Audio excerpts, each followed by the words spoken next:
तो biology NCERT series और आज हम पढ़ने वाले हैं चैप्टर फर्स्ट जो कि है क्लास 11th का।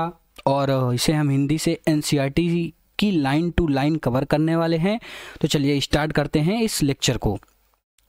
जो भी हम कोई भी चैप्टर पढ़ते हैं, जब हम स्टार्टिंग में कोई भी चैप्टर पढ़ते हैं तो उसमें क्या है, सबसे पहले एक साइंटिस्ट के बारे में दिया रहता है जिसे हम अक्सर इग्नोर कर देते हैं, हम नहीं पढ़ते हैं और क्वेश्चन जो है नीट वगैरह वहीं से बना लेते हैं और बनाए भी हैं कई बार। जैसे कि यही जो मैं आपको पढ़ाने वाला हूँ इसी से नीट ने क्वेश्चन बनाया था, मैं आपको बता भी दूंगा कहाँ से क्वेश्चन बना था।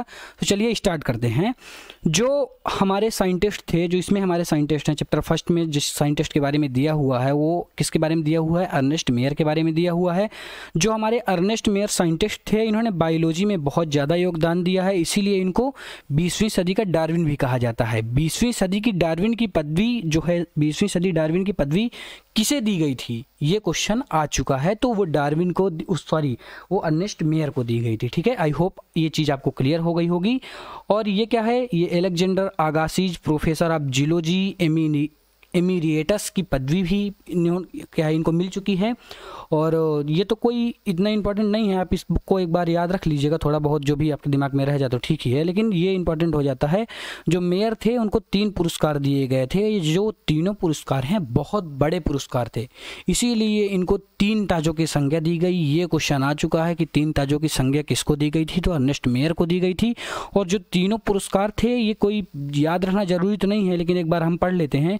पहला पुरस्कार था बॉल्जन प्राइज, जो दूसरा था वो था इंटरनेशनल प्राइज, और जो तीसरा था वो था क्रूफोर्ड प्राइज। ठीक है, तो इस पूरे पेज से हमें याद क्या रखना है कि जो डार्विन थे हमारे, जो अर्नेस्ट मेयर थे हमारे, उन्हें 20वीं सदी का डार्विन कहा जाता है। इनको 3 बड़े पुरस्कार दिए गए, जिसके कारण इनको 3 ताजों की संज्ञा भी दी गई। ठीक है, तो 2 ही लाइन इंपॉर्टेंट है इसमें, क्या है, 20वीं सदी का डार्विन और 3 ताजों की संज्ञा।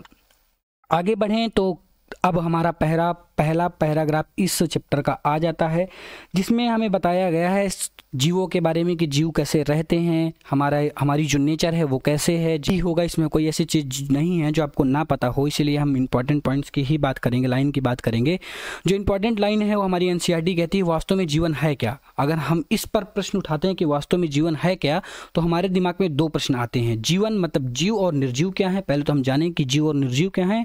दूसरा, जीवन का उद्देश्य क्या है। तो जीवन का उद्देश्य तो सबका अलग अलग होता है, सबकी अपनी अपनी थिंकिंग होती है, इसीलिए इस पर हम बहस नहीं करेंगे कि जीवन का उद्देश्य क्या होता है। हम बात करेंगे किस पर, कि जीव क्या होते हैं, निर्जीव क्या होते हैं। इसको हम क्लियर करेंगे कौन सा ऐसा लक्षण है जिससे हम देखते ही कह सकते हैं कि ये सजीव ही है, निर्जीवों में लक्षण होता ही नहीं है। तो इसी पर हम आगे बात करने वाले हैं। तो देखते हैं जीव क्या है। सबसे पहले हम देखते हैं जीव क्या है। जीव में क्या होती है, जीव वृद्धि करते हैं, जनन करते हैं, पर्यावरण के प्रति संवेदनशीलता रखते हैं, अनुकूलन करते हैं, उपपचय करते हैं, स्वयं की प्रतिलिपि बनाते हैं, स्वयं को संगठित करते हैं। सब बहुत सारी चीजें ये सारी चीजें जीव करते हैं। ठीक है, अब आगे बढ़ें तो अब बात करते हैं सबसे पहले लक्षण की, जो कि जीवों में क्या होता है, ग्रोथ की बात करेंगे। अब क्लियर करेंगे क्या जीवों का विशिष्ट लक्षण। देखो, 2 प्रकार के लक्षण हम मान सकते हैं। एक तो विशिष्ट लक्षण जो कि सजीवों में ही होगा, निर्जीवों में नहीं होगा और सारे सजीवों में होगा। ये क्या है, इसको कहते हैं हम क्या, विशिष्ट लक्षण।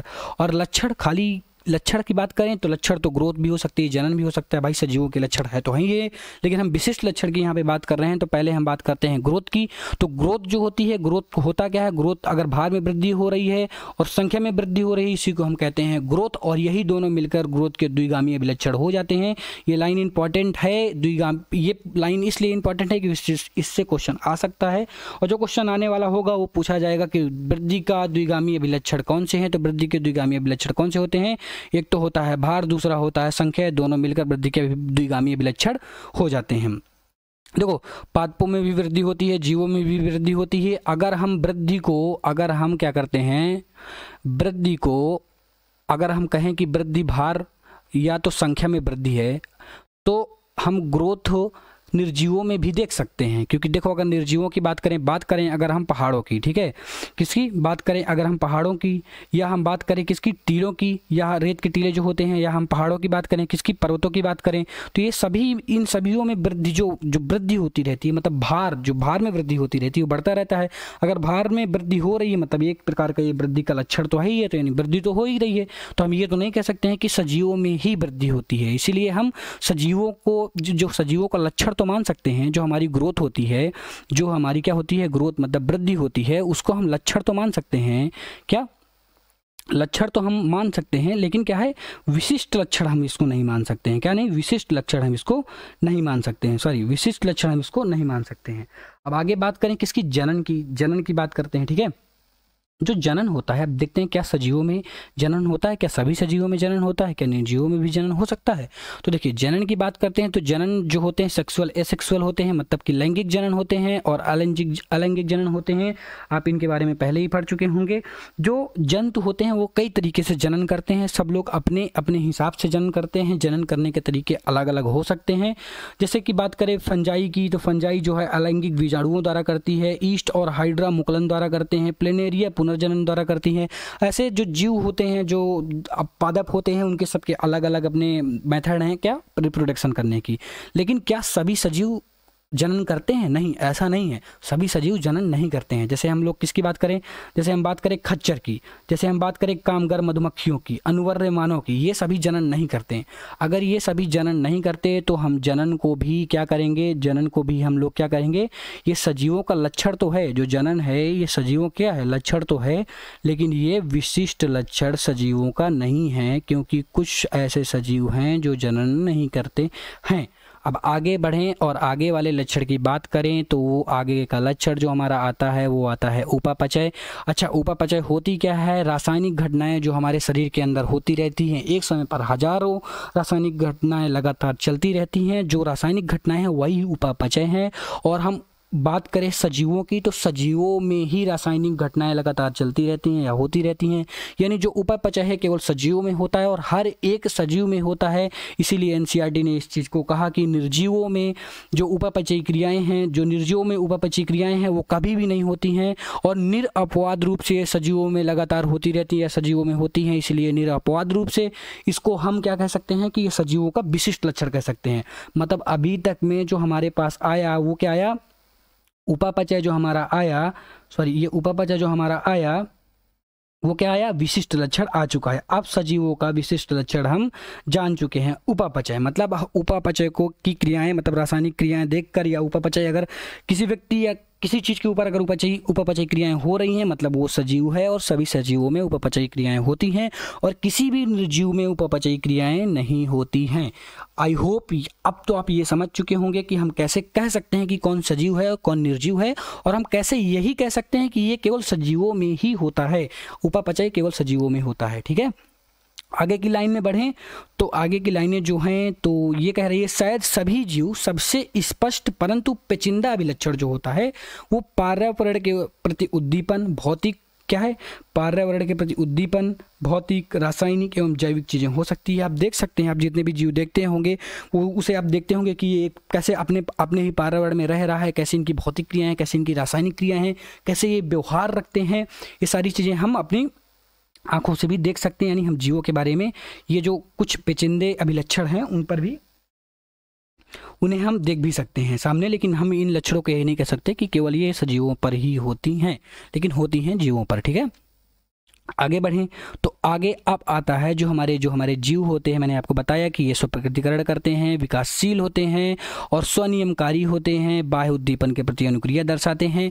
इस पूरे पैराग्राफ में यही चीज़ इंपॉर्टेंट थी तो मैंने उसको अंडरलाइन कर दी है। आई होप ये भी पैराग्राफ आपको समझ में आ गया होगा। मैं जितने भी पैराग्राफ करवा रहा हूँ उसकी जितनी भी लाइनें हैं, जो भी इंपॉर्टेंट लाइनें हैं जिससे भी क्वेश्चन आ चुके हैं या आने की संभावनाएँ हैं, मैं सारी लाइनें कवर कर रहा हूँ। तो आप ज़्यादा इधर उधर तो आप डिमोटिवेट ना होइएगा, या तो आपको ये ख़राब नहीं लगना चाहिए कि इतनी सारी लाइनें तो छूट रही हैं ऊपर नीचे वाली। तो कोई भी ऐसी लाइन आप पढ़ के देख सकते हैं, कुछ भी ऐसा इसमें नहीं रहेगा जो कि आपको लगेगा कि यार ये मुझको पहले से नहीं पता था या तो मैं इसको समझ नहीं पा रहा हूँ। मैंने सारी लाइनें कवर कर ली हैं, जो लाइन समझाने वाली हैं या जो लाइन आ सकती हैं, जो लाइन इंपॉर्टेंट है वो सब मैंने अंडरलाइन कर दी है और उन्हीं को मैं समझा रहा हूँ। चलिए आगे बढ़ते हैं।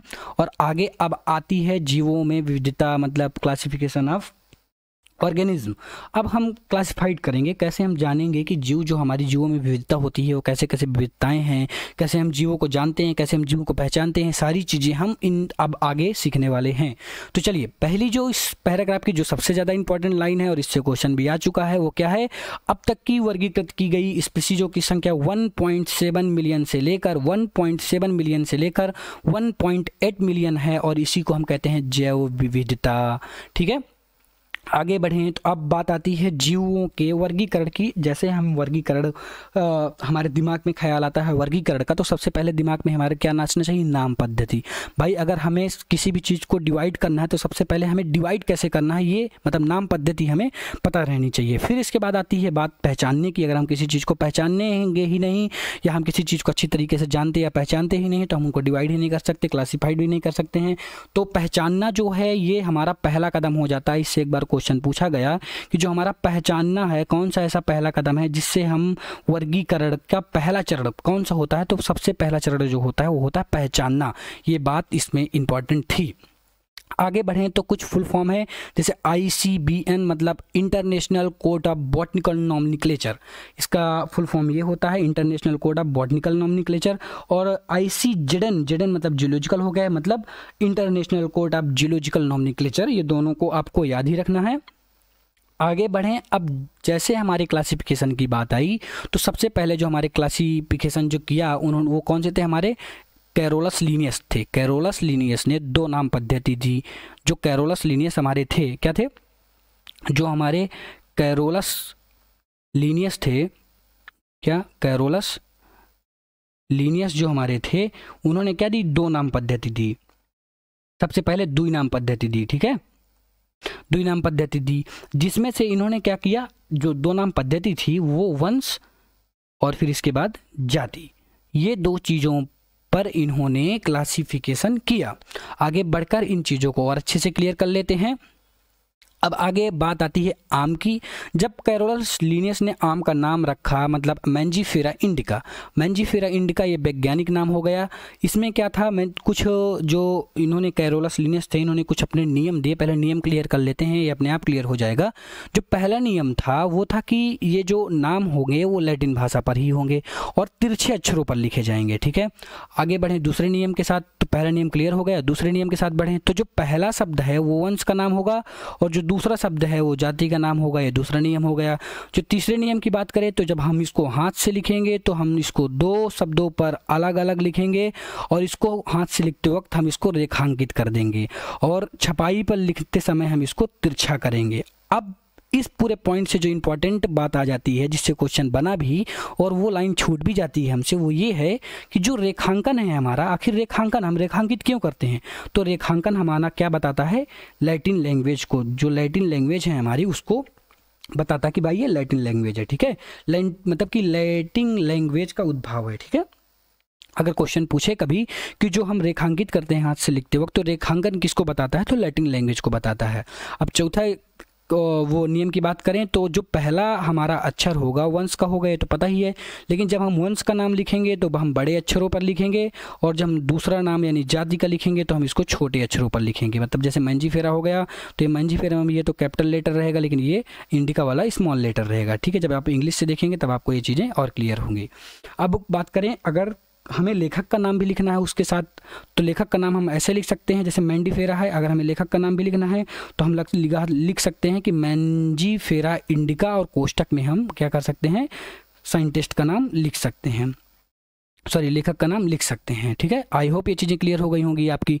अब आगे बढ़ें तो जो हमारा आगे बात आती है, टर्म्स जो हमारी आती है वो क्या आती है? टेक्सा आती है। ठीक है, टेक्सा क्या है? देखो, गुणों के आधार पर हम जीवों को विभिन्न टेक्साओं पे वर्गीकृत किए। जैसे गुण कैसे हो सकते हैं? जो हमारे गुणों के आधार पर जब हम इनको टेक्सा में वर्गीकृत किए, जो हमारे गुण है वो कैसे हो सकते थे?